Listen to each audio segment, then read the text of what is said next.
How important is the suspension? Many will say that it doesn't matter, but in this stream I will try to convince you that it's not exactly like that. Because in my opinion, suspension is one very important part of any motorcycle, one of the most important parts of any motorcycle, and we really should pay attention on it.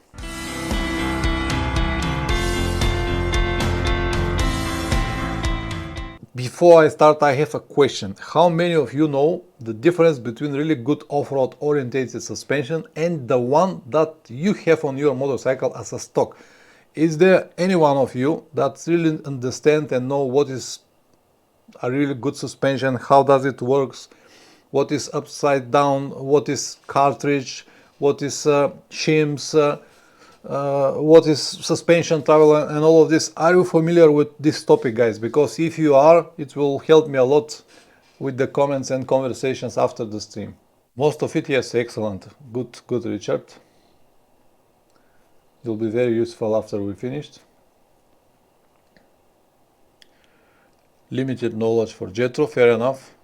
Mine is open cartridge, but poor compression stock. Okay, all right, Sean. Okay, so let's first talk what are the different suspension types. I'll start with this conventional suspension that you have seen on almost all old motorcycles or small cc motorcycles, something like 150, even 250, even 300 cc. You can see the conventional suspension or conventional forks when the top part is with the lower diameter, and the bottom part is with the higher diameter, or the fatter part is on the bottom. This is the conventional forks, and another option is upside down forks, like most of the motorcycles today. Most of the new motorcycles, it doesn't matter what kind of model, they all comes with upside down forks. There are two types, conventional, upside down, and another one, Televeller, what BMW GS has, but it's completely different story, and we're not gonna discuss it with so many details. So for the purpose of this video, we're gonna focus mostly about the upside down forks, because as I said, these are the most popular forks or suspension types that you're gonna have, and you have now. For example, Richard has it on the new Himalayan.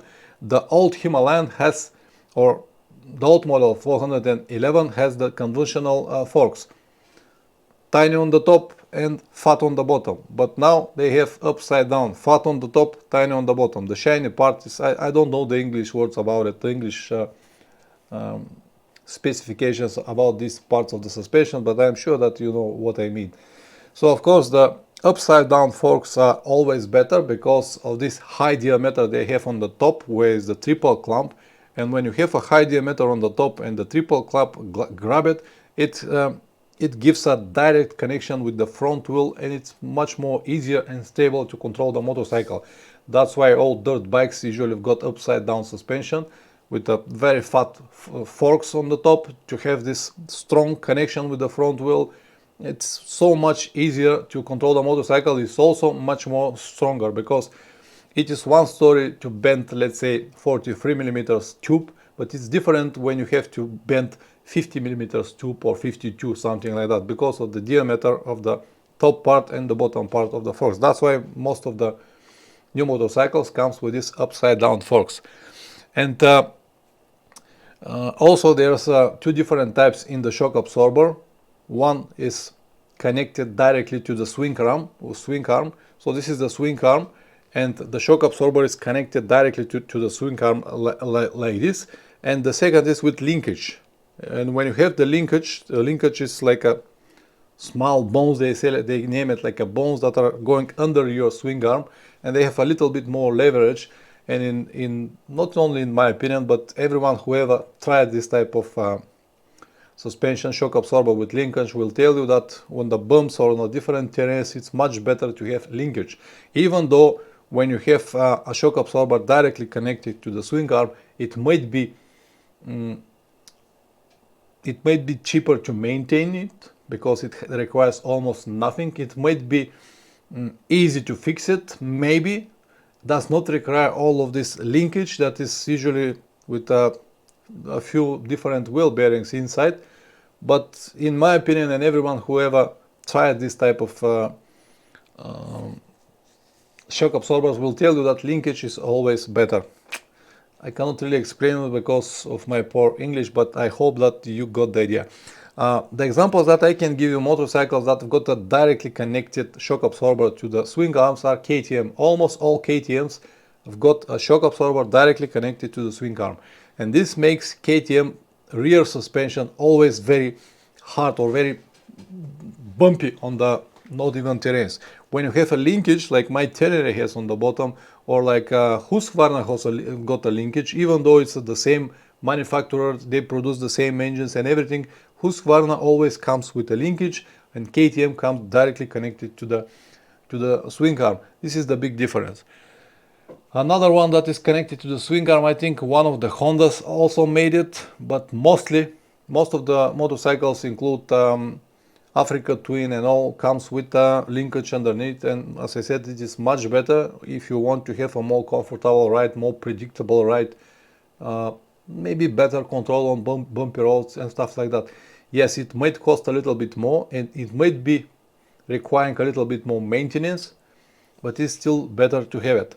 So this is about suspension types and shock absorber. I'm not gonna dive so deep on it because it is not the important part of today's topic, which is how important is a suspension. We're gonna discuss something completely different. I just wanted to mention these few types of suspensions just to make it a little bit more clear for everyone who is going to watch it after that.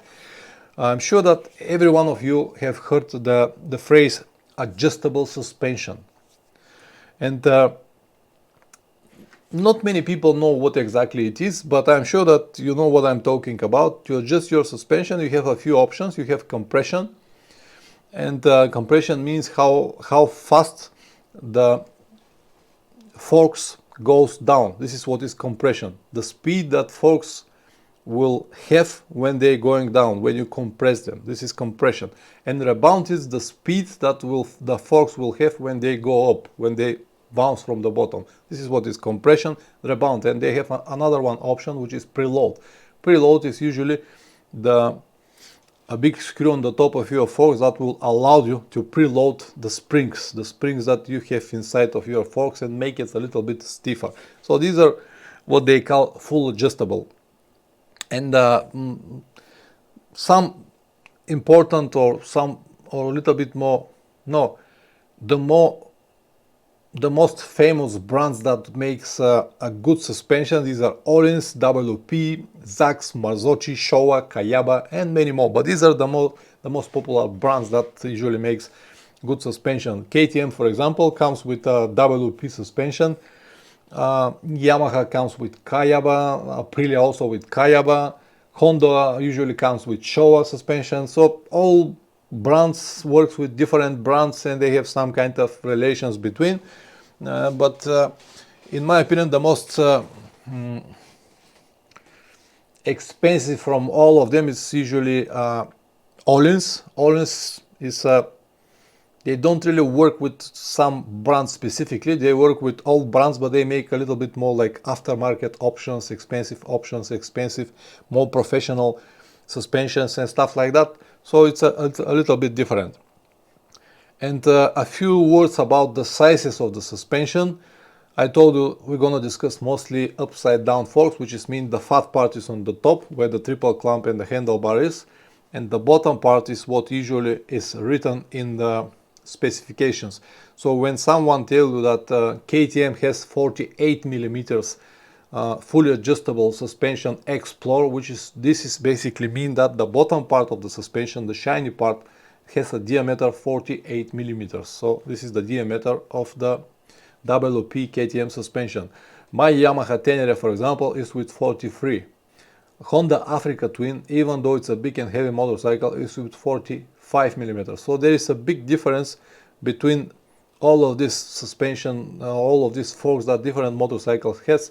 And of course, you know, physics is a clear science. The fatter it is, the stronger it is going to be, and the more durable it will be, and the more hard bumps and jumps it will survive. That's why Usually motocross motorcycles, they all comes with 48 or 50 millimeter suspension, very tough suspension, 50 millimeters on the bottom, not on the top, because they need more material to be stronger. This is what is a simple explanation. And there are also different type of cartridges inside of the suspension. It's a open cartridge, there are double cartridge, another one cartridge inside. So usually it's open cartridge, just one big hole underneath, inside, with a spring and one rod. That's everything what they have, and shims and some things on the bottom. But it's one open cartridge, but there is many different suspension types with two cartridges, another one inside, and the tube that you have, it has another one inside. So all of this is not so important for the purpose of this video, just want to mention it just like that. So all of this is like a topic that could be discussed for many hours, but not with my English. I'm really sorry guys, but I cannot explain it properly. I know how everything works, I know the whole system, and but I don't have the words, sorry about it. So as I said, there are many with double cartridges, even with more and different complicated stuffs inside, and all of these shims and different holes, and how the oil is going fast and slow. All of this is complicated, and a really good quality suspension, professional suspension, could cost the price of the whole motorcycle. This is what they cost. So for example, if we want to have a good quality suspension on Yamaha Tenere, for example, if we want to have a good quality, let's say WP suspension, the price of the motorcycle will rise with at least 2,000–3,000 euros, because these are the price of good suspension. That's why it's difficult for companies to have a budget price and good quality suspension, and they try to make some tricks, and they actually manipulate the opinion of people, the opinion of their future clients, their future customers, by using a simple marketing tricks. And let me give you a few examples. I told you that KTM got WP 48 millimeters, nice upside down suspension, Explore with double cartridge and stuff like that. But this is only if you buy, for example, KTM 890R version, just for R version. If you buy a normal KTM Adventure but normal version without R, you're gonna have 43 millimeters Apex suspension, which is completely different. It looks more like the stock suspension on my Tenere. It's nothing more than that. It is, yes, it is WP, but it's completely different suspension. But not many people, I would say maybe only 20% of the people that buying KTM will know that difference, and the companies know that very well, and they will use it in their favor just to sell motorcycles like a hot bread, and people will buy it because, oh, KTM got a great suspension. Yes, KTM got a great suspension, but if you buy R version, and usually R version is 2–3,000 euros expensive than the normal version. It is the same with Husqvarna. So Sean, you was with the Husqvarna Expedition. You have this WP 48 millimeters double cartridge, upside down forks, Explore version. But if you buy the normal Expedition, Explore, exactly. And if you buy the normal Husqvarna 901, which is not Expedition, it comes with 43 millimeters upside down WP suspension. As I said, there is not so much difference between the suspension of normal Husqvarna and my Tenere, even though the Husqvarna is much heavier than that. This is what companies used in their favor to play with the brain of their customers, and they actually are doing very well. They manipulate the opinion of many people. Honda Africa Twin, for example, Adventure version, very heavy motorcycle, almost 250 kilograms motorcycles, comes with 45 millimeters Showa forks, and they're fully adjustable, as most of the things that we discuss here, but you cannot really do anything with these adjustments. And I have seen many videos, and I talk with many people that try to set compression, rebound, even preload, and they say, yeah, it's a big difference on that and big difference on that. But the reality is that not many people will feel the difference with all of this clicks, compression and rebound, because not so many people know how to do it. Even if they know how to do it, the difference is so little that they're not gonna feel it at all. Even if you try to play with your preload, you're not gonna feel it much. Maybe you will feel the preload on your shock absorber, but because it works on different principle, and you'll feel the rear a little bit stiffer, but not really with the forks. And even if you feel it, it's not the same like to have a different springs inside.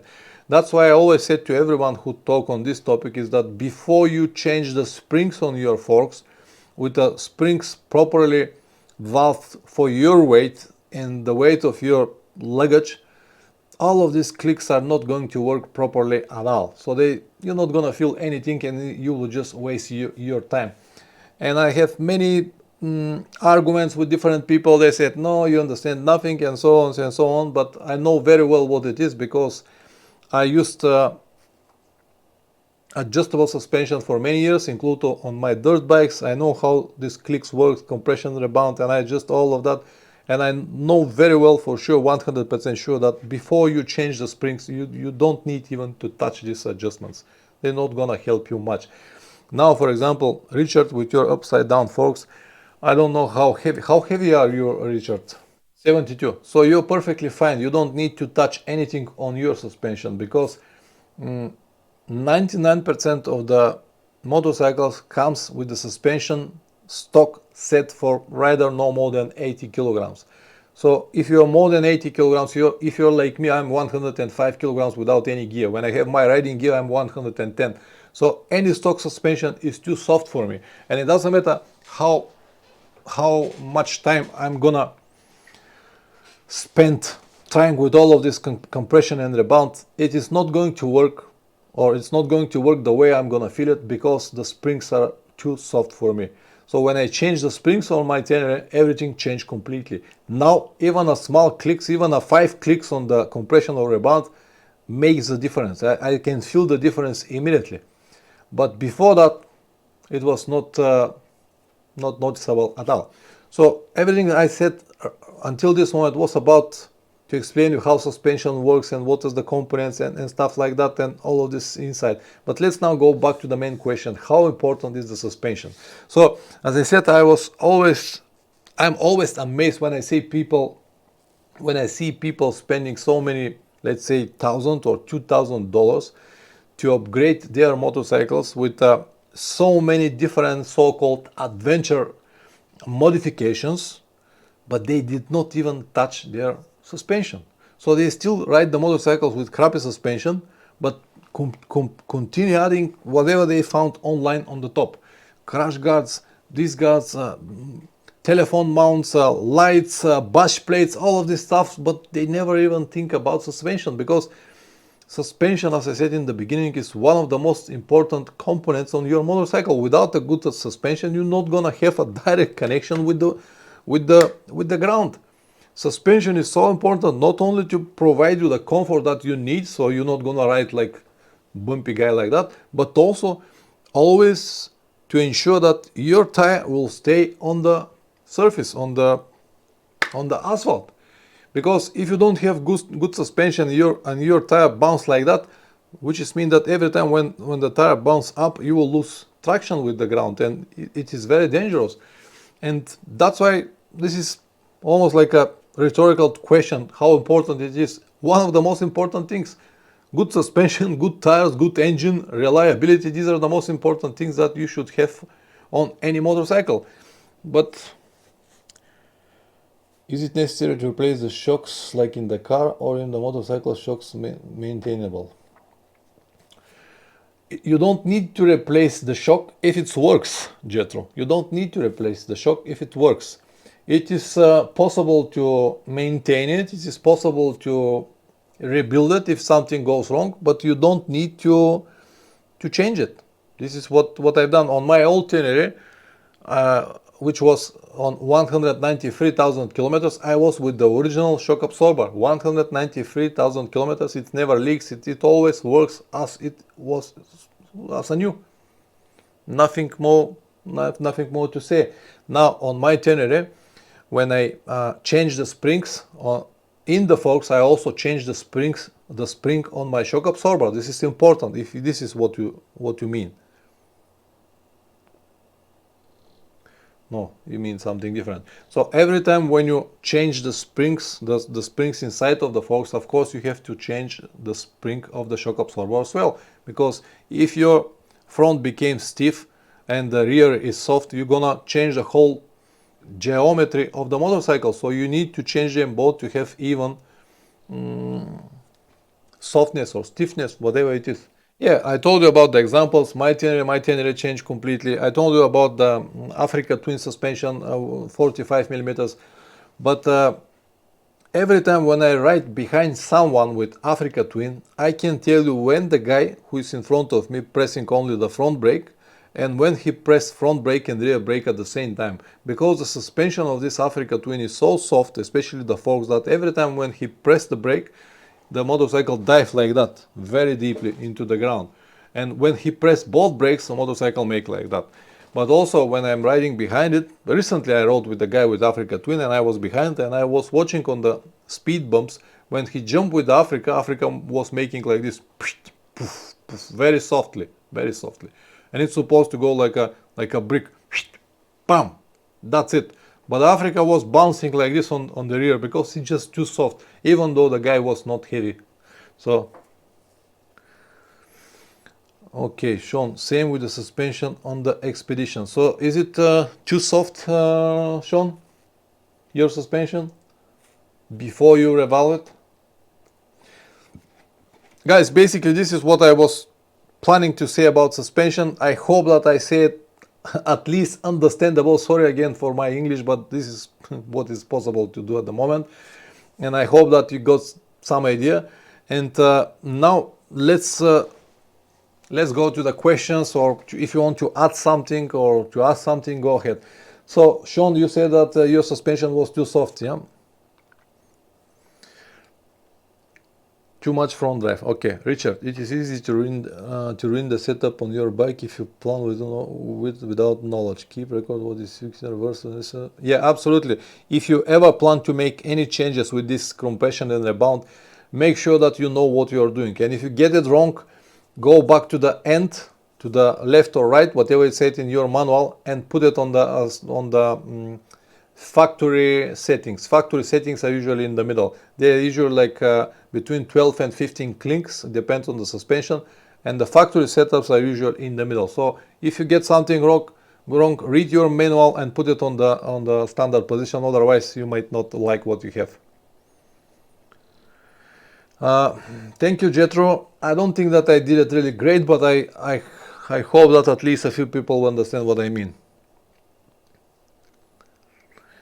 Yeah, absolutely. Poor quality suspension is equal to hard work. For example, my Tenere, my stock suspension of Tenere, because the springs were so soft, because it was designed for someone 80 kilograms, but I was 110.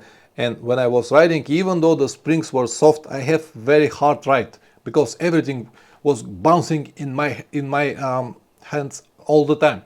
Because when I sit on the soft springs, I compress them so much. And when you compress the springs, they became stiffer. This is how the physics works. And instead of having a plush ride, when I compress them, they were so stiff and I'm having this hard ride. So I have hard ride with soft springs. And now when I change the springs with stiffer springs, even though I have stiff springs, I have soft ride now. So it's much more comfortable now than before. Especially if I want to go on the dirt roads. It's completely different story. But even on the asphalt roads, when it's a little bit bumpy, it was so annoying before that. Now is perfectly fine. That's why suspension is so important. It's not only if you plan to go off-road. Even on the road, it's an important part of your motorcycle and you should have it properly set for your weight and your luggage. Sean, can't beat custom suspension than the suspension expert. Absolutely, you cannot beat it, but it will cost you a lot.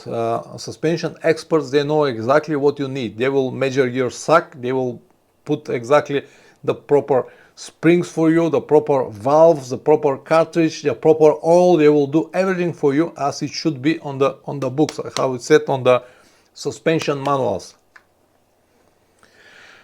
Richard, a progressive spring is a good compromise if you vary between pillion and also solo. Yes, it's a good compromise. I honestly prefer to have a linear springs, and it's exactly what I have on my Tenere. But I think on the Aprilia Touareg it's a progressive spring, or this is what I have heard. I'm not sure about it. Happy to trade 30 millimeters for personal settings. Fair enough. Cost me 1,000 euros. 1,000 pounds. Not that bad actually. What is the best way to determine your suspension needs maintenance, oil, etc.? Well, I don't know how to reply on this question, Jetro. What is the best way to determine your suspension needs maintenance, oil, etc.? First of all, as I said, a good suspension will help you also on the road. So a good suspension is a must. So what is the best way to determine it? Oil changes I do at least once per year, and since I start using socks on my shocks, on my forks, sorry, when I start using these neoprene socks on my forks, I never had any leaks from seals or from dust seals, from oil seals. So maintenance, I'll say nothing. Once per year I change the oil inside. So after every trip I change the oil. Now last year I went to Magadan, I spent like 40,000 kilometers, and when I came back I changed the oil. That was everything that I did. Sean Parley, Jetro found an independent suspension tuner with lots of good reviews. Yes, this will definitely help, but it will cost you a lot of money. Usually these suspension experts, they charge a lot of money per hour. It's very expensive job, and as I said, not many people understand it. So many people will understand how does it work, but not many people are able to fix it or to work with these things, because they are very tiny elements inside, and their specific orders, how everything is positioned, and you really need to know your stuff. And if you work only with one type suspension, let's say only WP, you'll know everything. But when you need to work with many different brands like WP, Kayaba, Showa, Marzocchi, or Zax, you have to know a lot of stuff, and that's why these experts usually cost a lot of money. A remote preload adjuster on the rear shock is very helpful and much quicker to adjust. Yes, I agree. Preload on the rear shocks is easy to adjust. That's why they even did it with this big thumb screw on the top, so everyone could do it for a few minutes. And it is really noticeable if you ride with passenger. I agree with this. But it's not the same with the compression and rebound clicks on the front. And you also need to know that if you're a heavy guy and you decided, instead of changing the springs, only to preload the springs and the shock absorber, and you believe that is the same, no, it is not the same, because when you preload the springs, you actually shorten the suspension travel, and you make the spring stiffer, but you're not gonna have the same effect, or it will be like the spring on my Tenere. When I sit on it, it's more like preloaded to the bottom, and then only the stiffer part is left, and that's why I got really bumpy rides. But now with stiffer springs, but the same length or even longer than the original spring, I have a soft ride. So it's important to have the right springs for your weight. If you're 80 kilos, it's fine. But listen, my friend and mechanic Plamen, he also has a Tenere 700. He's 80 kilograms. And he said, suspension is fine for me. But we made him a present, and we bought a set of springs like mine, for mine weight, for 100 kilograms guy. And we gave it to him. And when he put it on his motorcycle, he said, wow, what a pleasure. He was surprised, even though he's 80 kilograms, but he's very extreme rider. He rides a lot of off-road, and a good suspension is appreciable, even he was light guy. That's why I'm saying, even for light guys, suspension is important, even if the... Does it not rise the right height when you adjust the rear preload balance to see so? Yes, it will make the motorcycle a little bit higher if you preload on the back. When I changed the springs on my motorcycle, it also became a little bit higher now, because usually when you have a soft springs and you put the motorcycle from center stand, the suck was a little bit deeper, like that. But now with the new springs, the suck is just a little bit, 2-3 centimeters. Before that was like almost 10 centimeters suck before me even on the top. So yeah, that's why when you have a preload on the back but you don't have it on the forks, you change the whole geometry of the motorcycle, because if you preload the back will stay stiffer but the front will be still weak, and that's why it's so complicated. The suspension is not something that you can do easy like that. It needs a lot of knowledge and usually expensive parts and someone with the knowledge to know how to do it. It's complicated, but it is very important and you will definitely enjoy it after that.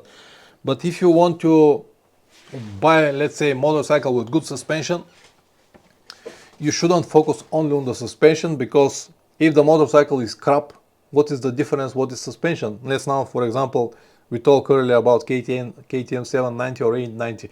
Yeah, they might got a great suspension, but they have so many problems. Reliability, it's a big deal. If the motorcycle is not reliable, it doesn't matter what kind of suspension it has. That's why when I bought my Tenere, I knew that suspension is not good. It's just a basic suspension, but I also knew that I can improve it with not so much money and have a reliable motorcycle with affordable and noticeable suspension. So, oh, Alexander, you finally made it at the end of the stream. We had a really long discussion here on the topic suspension. Alexander, if you have any questions, go ahead, or all of you guys, if you have any questions on the topic or if you want to add something else, go ahead. We had no issues with my Northern, yes, but really worried about these scam stories. How many kilometers you've got, Sean? 4,000. 4,000 is not enough. Make sure that you change your oil more often. I guess that maintenance schedules are 10,000 kilometers, but make sure that you change it every 5,000 if you have the chance, because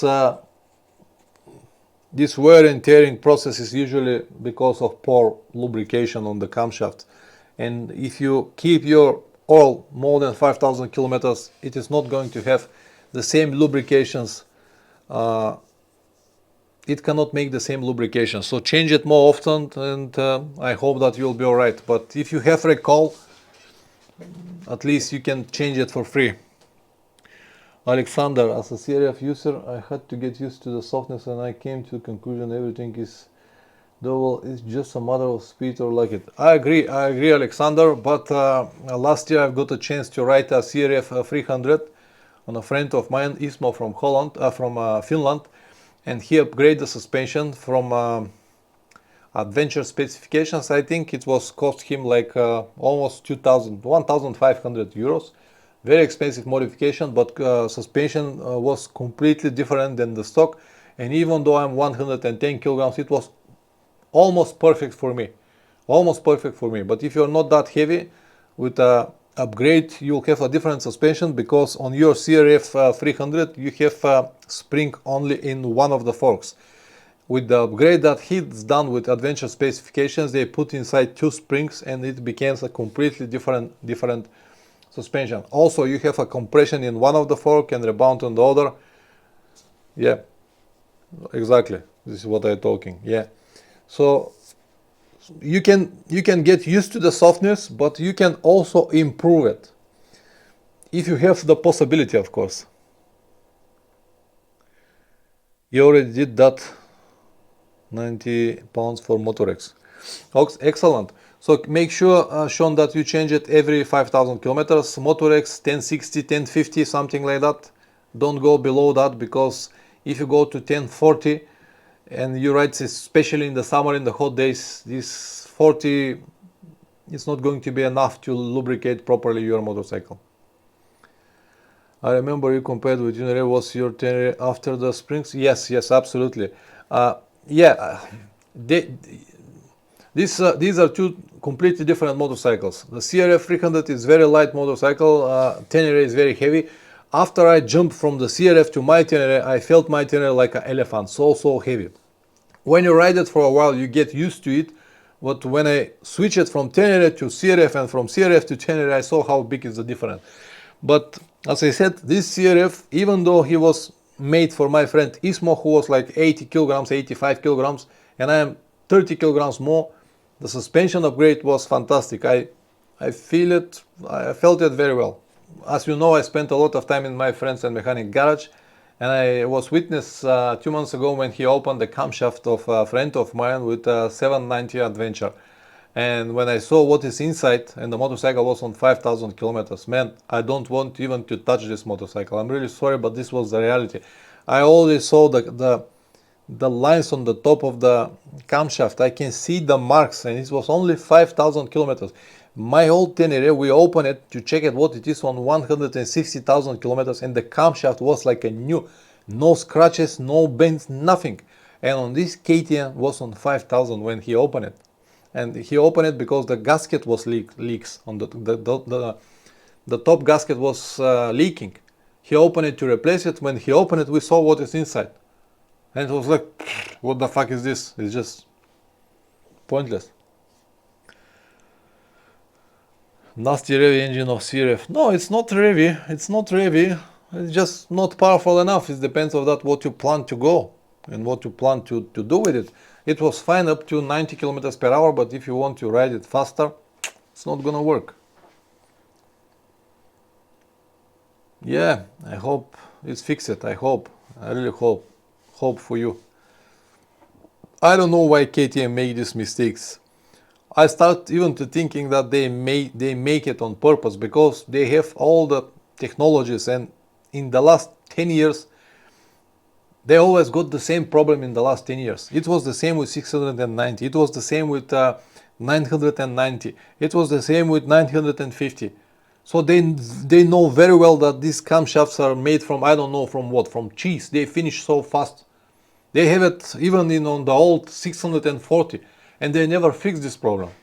Or the lubrication is not enough. I don't know what is the problem, but there is a obvious problem from many years. And it's not only that, it's a lot more different small annoying things. Unfortunately, it is the same with the new Aprilia Touareg. It doesn't matter that people love it so much, it is so unreliable motorcycle. Now, a year later, because it was more popular, maybe it started like a year ago. Now, a year later, you can find on YouTube so many reports from owners, so many different complications and problems with the motorcycles, and a lot of recalls and stuff like that, because it is just not reliable motorcycle. Maybe Japanese motorcycles paid for KTM's mistakes, or maybe they pay attention on it. Unfortunately, we start to see more and more problems and reliability problems with Japanese motorcycles as well, because they're all working, or they're all walking, or maybe running in the same direction.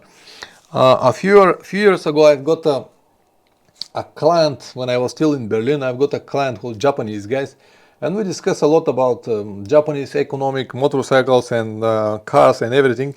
And because I'm a huge fan of Japanese cars and motorcycles, and I always had a Japanese car or Japanese motorcycle, I discussed this with him, and I asked him, Japanese cars and motorcycles always been a good quality. They always make every detail with a lot of thoughts on it, and it was always quality things. And is it still like that? And he said, well, unfortunately, not anymore. We're also walking or running in the direction that European cars took many years ago. They start to produce their motorcycles and cars in not so good quality, and this of course leads to more profit, because people need to buy more spare parts to replace the cars more often. So Japanese are also going in the same direction, and unfortunately in the next few years we're gonna see the same results. I love my Expedition. I also taken the cutout to replace with arrow mid pipe, much smoother, pick up the low revs. I'm sure you love it. As I said, shown in the beginning, KTM motorcycles, and Husqvarna is KTM as well. These are fantastic motorcycles to ride, but not to own. At least I don't want to own it, because I want to have a motorcycle that I can trust on. Some people asked me last year, would you go to Magadan with KTM? I said no, I just cannot trust this motorcycle enough to start it from here and go to Magadan and go back. Maybe it will work, but maybe not. So, but I'm sure that you love it because it's a wonderful motorcycle. Alexander, have you thought about inviting your viewers to some once per year event in Bulgaria? I did it a few times. Every year we have 2-3 different events in Bulgaria, here around the country. And a few times I invited people, and a few people came. But about a whole event just to come and meet me, I never thought about it. I might do it one day, but I never really thought about it. I don't really have this time, and I don't feel special to make an event for people just for me. When I invited them in the meetings in Bulgaria, I invited them to see Bulgaria, to see a wonderful, wonderful organized place with a nice live music and stuff like that. And I said that I will be there if they like to talk with me. But to make an event just for me, I don't feel that special, and that's why I never done it. But everyone who ever traveled to Bulgaria is free to contact me, and I'm gonna meet him and show him around, and we're gonna have some beers and gonna have dinner or whatever. Really interesting chat. Good night, all of my good lady. Thank you very much for coming, Richard. We're gonna discuss with you a lot about your new purchase, new Himalayan. And as I said, I hope that you will like it and everything is going to be alright for you. Sean, I plan to go to Russia on it. Sean, good luck. Good luck. Make sure that you have everything that you need with you, because you won't be able to find any spare parts in Russia about this motorcycle. Maybe in Moscow, maybe in St. Petersburg. After that, forget about it. I was planning to write it down and call you up this trip, but I ran out of time and had to fly doing the home Tuesday. No worries, Sean. I'm here anyway. We'll see you another time. It's alright. What is after South America? I already have an idea, Alexander, but I'm not gonna tell you now. Let's first come back safe in one piece from South America, and then I'm gonna tell you what is my next destination. I already have it in mind, but I don't want to discuss it before I come back from South America. You'll write to Russia via Bulgaria and Georgia, and we'll call you. Oh, excellent. I can give you a lot of information about Russia, Sean. Information that you cannot get it from anyone else. I have it already. So I will give you also some contacts on the road and some important locations that you shouldn't miss, or you should miss. So definitely call me when you decided to go there. Yeah, South America. I cannot wait. The closer I am now, the difficult is for me to wait here. But it's also a possibility for me to prepare everything, to make sure that everything is going to be alright, to read more, to learn a little bit more Spanish, to save a little bit more money because it's going to be an expensive journey, and so on and so on. So how many countries you have visited yet? A number of percentage. I visit around 70 something, Alexander. Around 71 or 2 countries.